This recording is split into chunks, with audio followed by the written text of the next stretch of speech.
Hello student, myself DPC, faculty of zoology. In today's class, we will discuss the important concept about the Hardy-Weinberg principle. Okay, आज हम बात करेंगे जो human evolution का important concept है.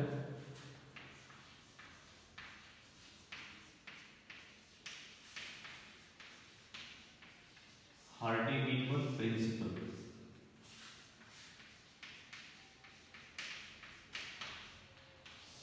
It is given in 1908. 1908 में दिया गया था. देखिए बहुत ही इंपॉर्टेंट कॉन्सेप्ट है. मैं के बच्चों को थोड़ा समझने में प्रॉब्लम होता है, इस पर थोड़ा आपको ध्यान देना है. जो हार्डी थे ब्रिटिश साइंटिस्ट हैं, ओके, और जो वीनबर्ग थे वो जर्मन है. ओके, ये दो पॉइंट इंपॉर्टेंट है. अब देखिए, दिस प्रिंसिपल से ये state that the allelic frequency in a population is stable और constant generation to generation. ये प्रिंसिपल सिंपल सी बात बोलता है कि जो एलील का जो फ्रीक्वेंसी है किसी पॉपुलेशन में वो स्टेबल रहेगा और कांस्टेंट रहेगा हर एक जनरेशन में. तो आपको याद रखना है, दिस प्रिंसिपल से that the allelic frequencies are constant और fix in a population generation to generation. And what is the alleles? देखिए, allele these are the different form of the genes. Genes के जो डिफरेंट फॉर्म होते हैं, this is the alleles. Okay, तो this principal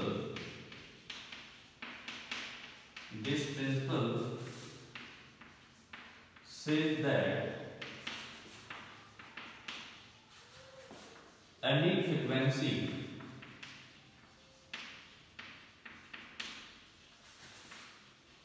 are constant or stable in a population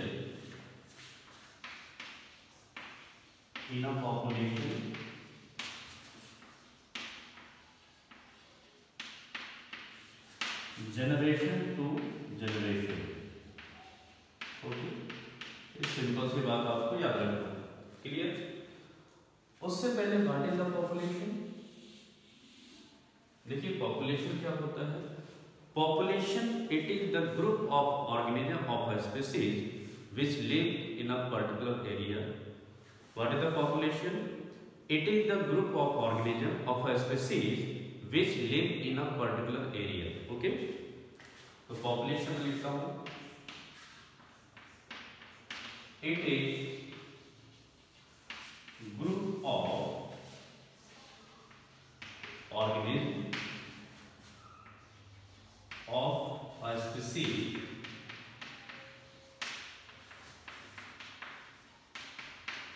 which live in a particular area. अब देखिए, इसके कुछ postulates हैं, कुछ पॉइंट्स हार्डी-वीनबर्ग के. जनरली इसके लिए क्या होना चाहिए? जो पॉपुलेशन होना चाहिए वो लार्ज होना चाहिए. जो हार्डी-वीनबर्ग प्रिंसिपल है वो लार्ज पॉपुलेशन में जो रिजल्ट है वो ज्यादा इसके इफेक्टिव होंगे. फॉर एग्जाम्पल, मैं एग्जाम्पल लेता हूं. There is a population of 5 individual. For example, generally क्या होगा? लार्ज पॉपुलेशन के लिए वैलिड होगा, बट मैंने क्या किया है? There is a population of 5 individual. 5 individual का पॉपुलेशन है. उनके जो एलील हैं, जैसे capital A, okay, again capital A, capital A small A, capital A small A, small A small A. There is a 5 individual. ये 5 individual हैं. Okay, अब मैंने क्या किया है?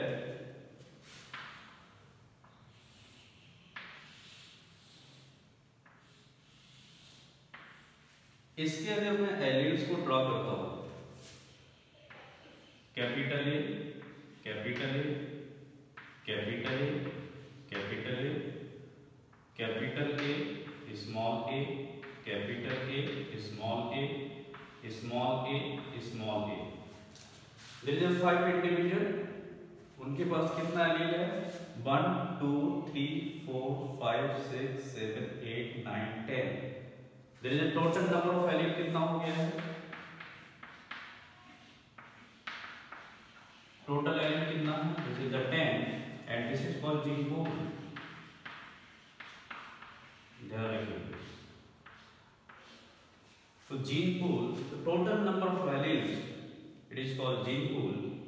ओके, अब मैंने क्या किया है इसमें देखिए, अगर मुझे इस पर्टिकुलर एलील का फ्रीक्वेंसी निकालना है, इसका सिर्फ एक का, okay, this is the dominant. अब आप जेनेटिक्स में जानते होंगे, है ना, जिसको अपन जो कैपिटल लेटर्स लिखते हैं वो डोमिनेंट माना जाता है, जो स्मॉल से लिखते हैं वो रिसेसिव माना जाता है। तो इसका मेरे को फ्रीक्वेंसी निकालना है, तो ध्यान दीजिए, मान low frequency of capital A को मैं यहाँ पे, क्योंकि इससे इक्वेशन समझ में आएगा, इक्वेशन निकल के बाहर आएगा। Capital A, this is the P. अगर मैं कैपिटल ए का फ्रीक्वेंसी निकालना चाहता हूँ तो कैपिटल ए कितने हैं? 1 2 3 4 5 6 और टोटल नंबर ऑफ एलील कितना है? 10। तो 6/10 दिस इज द 0.6। क्लियर? 0.6 हो गया। इस पर्टिकुलर एलील का फ्रीक्वेंसी कितना निकाला मैंने? 0.6। अब मैंने क्या किया है, स्मॉल ए का फ्रीक्वेंसी निकालना है मेरे को, जैसे ये डोमिनेंट हो गया है, उसके बाद स्मॉल होगा जैसे द रिसेसिव, और इसको मैं डिनोट करूंगा क्यू से। ओके, अब स्मॉल ए कितना है? 1 2 3 4। टोटल नंबर ऑफ एलील कितना है? 10। 4/10 दिस इज द 0.4, बहुत इंपॉर्टेंट है। तो मेरे पास जो स्मॉल ए का फ्रीक्वेंसी आया वो 0.4 आया, जो कैपिटल ए का जो फ्रीक्वेंसी आया वो 0.6 आया है। अगर मैं दोनों को ऐड करता हूं तो 1 आता है, तो मतलब P plus Q equal to 1। एक इंपॉर्टेंट फॉर्मूला निकल के सामने आ रहा है। ओके, इन दोनों का फ्रीक्वेंसी 1 के बराबर होता है। ओके, हम अगर कैलकुलेटिव प्रॉब्लम है तो देखिए, जब इसका इक्वेशन देखेंगे, इसमें एक पार्ट ये है P plus Q equal to 1।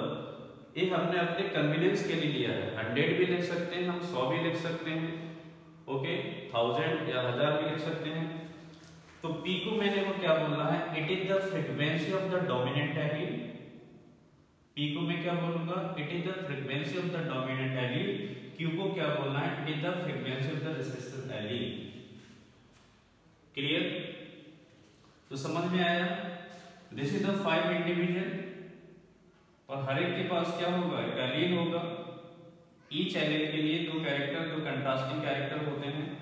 Okay, तो यहाँ पे आप देखिए 1 2 3 4 5 6 7 8 9 10 एलील्स हो गए हैं। टोटल नंबर जो एलील है this is the gene pool. अगर ऐसा जनरेशन टू जनरेशन इसका फ्रीक्वेंसी कांस्टेंट होगा तो ये क्या करेगा? कि हार्डी लीवर को ये फॉलो करेगा, ये वाला पॉपुलेशन। ठीक है, अब देखिए इसी में मैं थोड़ा आगे बढ़ता हूँ। अब यहाँ पे कुछ हेटेरोजाइगस कंडीशन दी है, ध्यान दीजिए। मैंने क्या किया,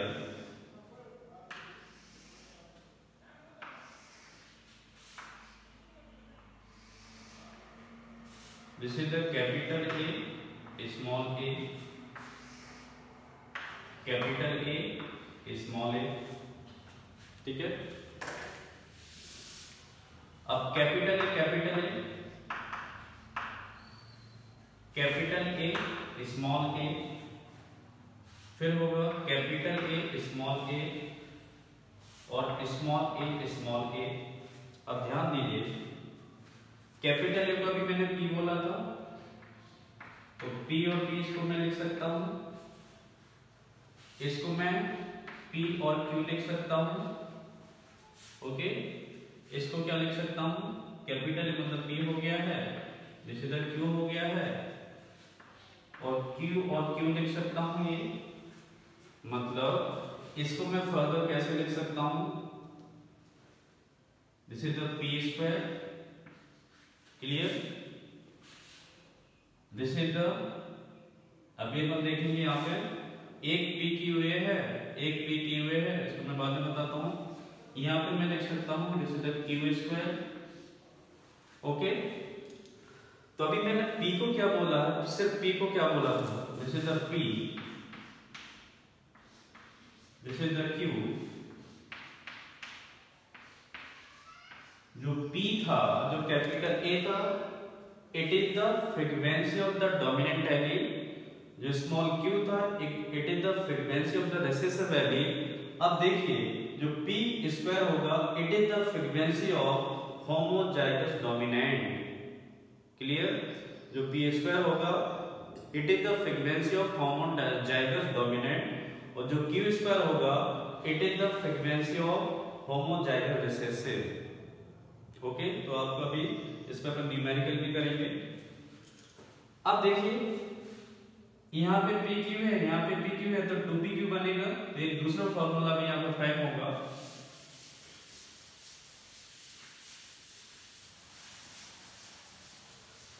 तो सीधे मैं हार्डी-वीवर का इक्वेशन में लिख देता हूं। पहला जो था P plus Q equal to 1, this is one equation.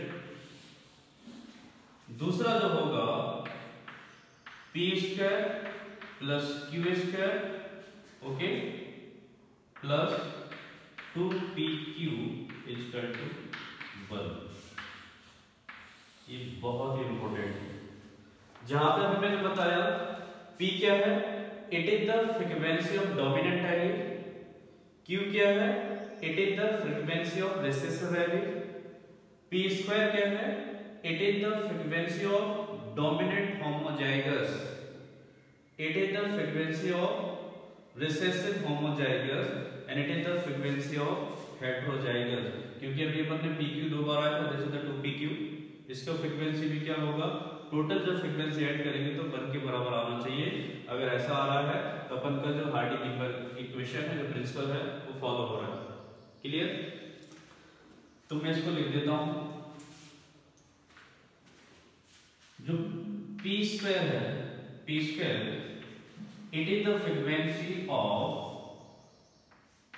Homozygous dominant, homozygous dominant allele. और जो Q स्क्वायर होगा, it is the frequency of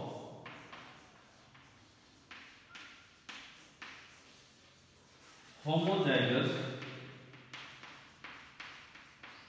recessive allele. और जो P होगा, it is the frequency of dominant allele, एक single allele का frequency, frequency of dominant allele. और जो Q होगा, frequency of recessive allele. Okay, उसके बाद जब 2PQ होगा, 2PQ it is the frequency of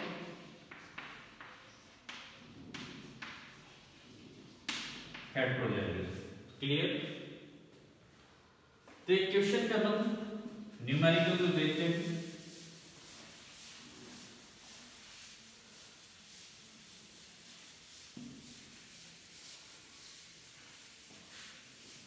देखिए इसमें कुछ न्यूमेरिकल्स हैं। पहला न्यूमेरिकल्स है, at a particular locus frequency of capital A allele is 0.6। सवाल में जो दिया है, कैपिटल A को दिया है 0.6 बोला गया है, and that of small a is 0.4। Small a को क्या बोला है, 0.4 बोला है। What would be the frequency of the heterozygous in a random mating population? Okay, तो हेटेरोजाइगस मतलब मेरे को क्या चाहिए, जैसे 2PQ। 2PQ मेरे को बहुत ही फाइंड करना है, बहुत ही आसान है। एक जो कैपिटल A है वो क्या है, वो P दिया है, जो स्मॉल a है वो Q दिया है। मेरे को क्या चाहिए, 2PQ चाहिए। तो 2PQ के लिए मैं क्या करूंगा, 2 × P × Q। बहुत ही बेसिक सा, बहुत ही आसान क्वेश्चन है। तो 2 × P कितना दिया है, 0.6। तो Q कितना दिया है, 0.4 दिया है। ओके, कितना हो जाएगा आपका 0.48। This is the answer. तो हेटेरोजाइगस का फ्रीक्वेंसी क्या हो गया है आपका 0.48। ठीक है, अगला इंपॉर्टेंट क्वेश्चन है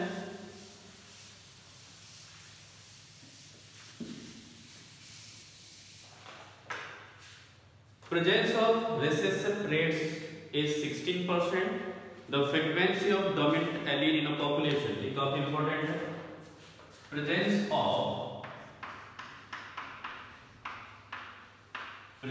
of recessive traits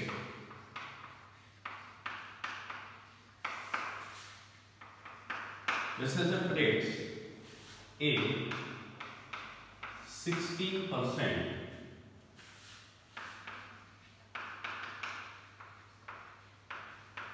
The frequency of dominant allele in a population,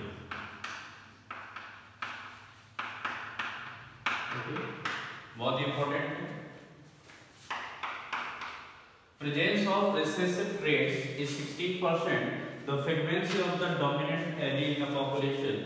अब देखिए, अगर मैं बात करूं मेरे को क्या दिया है, ये जो 16% एक्चुअली क्या दिया है, बोलिए 16% वो क्या दिया है, वो मेरे को दिया है आपका क्यू स्क्वायर दिया है।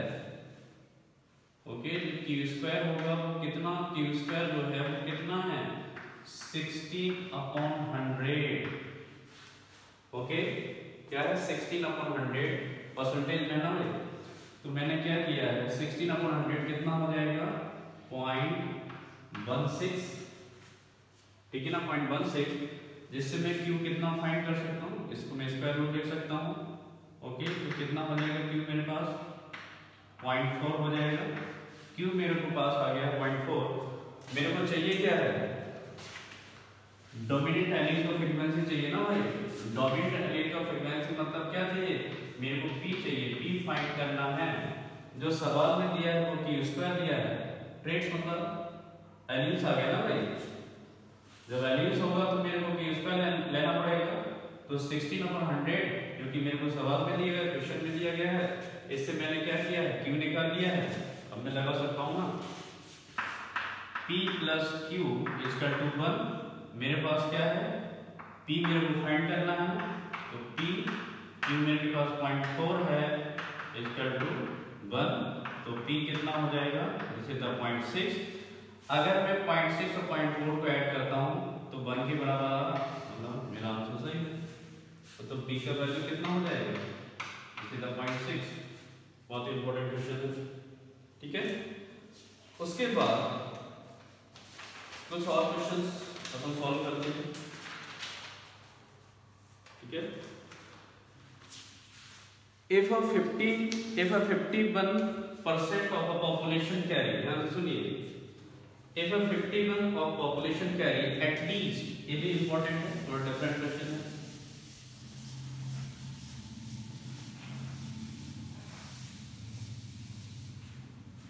लिख देता हूँ,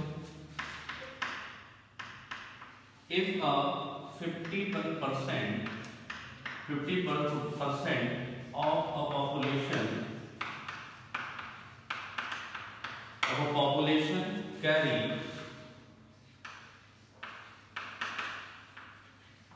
at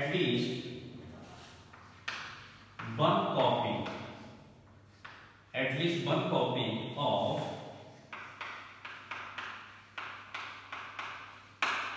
recessive allele, find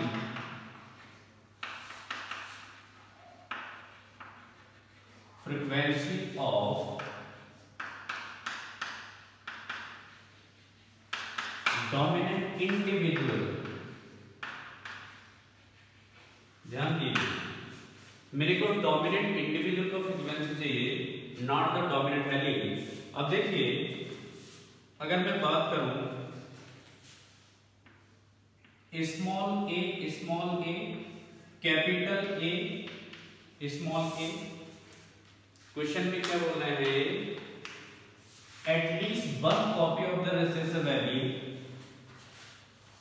अब इसमें भी 1 कॉपी है रिसेसिव वैल्यू, मतलब एक रिसेसिव वैल्यू होना चाहिए, तो वो तो हेटेरोजाइगस में भी हो सकता है और होमोजाइगस रिसेसिव में तो होना ही है।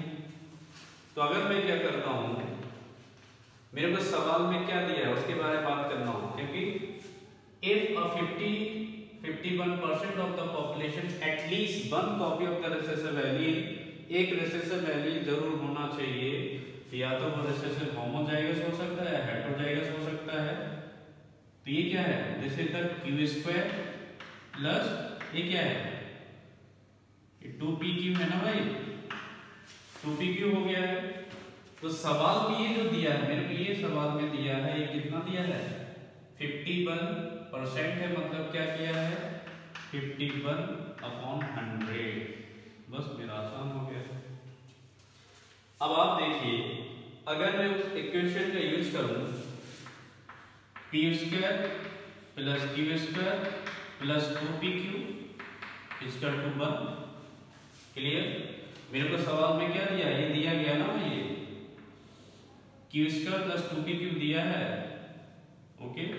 तो पी स्क्वायर प्लस, आप देखिए इसको मैं पूरा कैलकुलेट करके क्या है, 1 माइनस 0.51 इक्वल टू 0.49, ओके। ये पूरा कैलकुलेट करने के बाद मैंने क्या निकाल लिया, पी स्क्वायर निकाल लिया है। तो पी स्क्वायर मेरे पास कितना हो गया, 0.49, तो पी कितना हो जाएगा, 0.7, क्लियर। उसके बाद आप देखिए, जब मेरे पास P आ गया है तो इस फॉर्मूला लगा दिया, P plus Q equal to 1, इससे मैं क्या निकाल सकता हूँ, Q निकाल सकता हूँ। तो P मेरे पास कितना है, 0.7 प्लस Q इक्वल टू 1, तो मेरे पास Q कितना आ गया है, 0.3। तो ध्यान दीजिए, मेरे पास P भी आ गया है, मेरे पास Q भी आ गया है। अब मेरे को क्या चाहिए, मेरे को क्या चाहिए, डोमिनेंट इंडिविजुअल का फ्रीक्वेंसी चाहिए। अब डोमिनेंट इंडिविजुअल तो किसमें हो सकते हैं, पी स्क्वायर भी हो सकता है, 2pq भी हो सकता है। तो मेरे को फाइंड क्या करना है, पी स्क्वायर प्लस 2pq, ये चीज चाहिए। समझ पा रहे हैं कि नहीं। अब p मेरे पास 0.7 है, ठीक है। तो पी स्क्वायर में कितना है, पी स्क्वायर तो ऑलरेडी पहले ही मैंने निकाला था, this is the 0.49 plus 2pq, 2 into p कितना है, 0.7, q कितना है मेरे पास, 0.3, ओके। तो मैंने क्या किया है, इसमें आपको ऐड करना है, कितना हो जाएगा, 0.49 प्लस 0.42, ओके। मतलब मैं इसमें ऐड किया है मैंने, कितना हो जाएगा, तो 0.91, this is the answer, okay. अगर मैं बात करता हूं, दिस इज द 91%, मेरा आंसर क्या हो गया है, find the frequency of the dominant individual, this is the 0.91 या 90%, क्लियर। अब इसमें देखिए, ये तो मैंने न्यूमेरिकल बता दिए हैं। अब ये जो हार्डी-वीवर प्रिंसिपल है, इसमें कौन से इसके इंपॉर्टेंट फैक्टर है, कि अगर वो फैक्टर क्या होगा, वो फैक्टर अगर हमारे पास प्रेजेंट है तभी ये जो प्रिंसिपल है वो वैलिड होगा। तो पहला जो फैक्टर होगा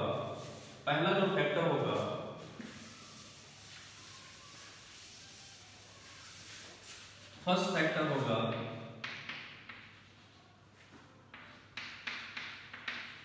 नो म्यूटेशन। अगर मेरे को हार्डी-वीवर प्रिंसिपल को वैलिड करना है तो उस पर्टिकुलर जो पॉपुलेशन में म्यूटेशन नहीं होना चाहिए, एक बार, मतलब जीन का फ्रीक्वेंसी चेंज नहीं होना चाहिए, वही मैंने बताया। दूसरा होगा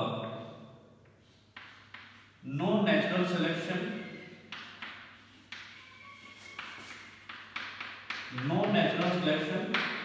नेचुरल सिलेक्शन भी नहीं होना चाहिए। तीसरा जो होगा रैंडम मेटिंग होना चाहिए।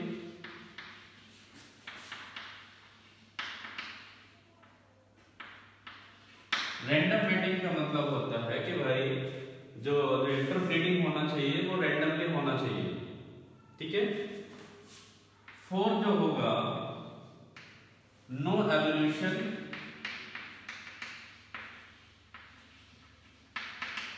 कोई भी एवोल्यूशन नहीं होना चाहिए।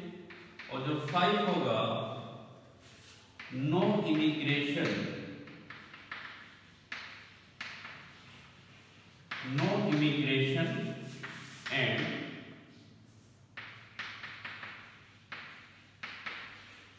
इमिग्रेशन। मतलब एक आइसोलेटेड पॉपुलेशन है, ना तो कोई उस पॉपुलेशन में बाहर से आना चाहिए ना उस पॉपुलेशन से बाहर जाना चाहिए, ओके। ना तो म्यूटेशन होना चाहिए ना नेचुरल सिलेक्शन होना चाहिए, मेटिंग जो होना चाहिए वो रैंडमली होना चाहिए। नो एवोल्यूशन, नो इमिग्रेशन, ना तो कोई क्या होगा बाहर से अंदर की तरफ आएगा उस पॉपुलेशन में, ना उस पॉपुलेशन से कोई बाहर जाएगा। अगर ये पॉइंट्स अपन को देखने को मिल रहे हैं तो हमारा जो हार्डी-बीमर प्रिंसिपल है वो वैलिड होगा, मतलब जनरेशन टू जनरेशन क्या होगा उस पॉपुलेशन का जो एलील का फ्रीक्वेंसी होगा वो सेम या कांस्टेंट रहेगा। लेकिन नेचुरली में क्या ये पॉइंट पॉसिबल है?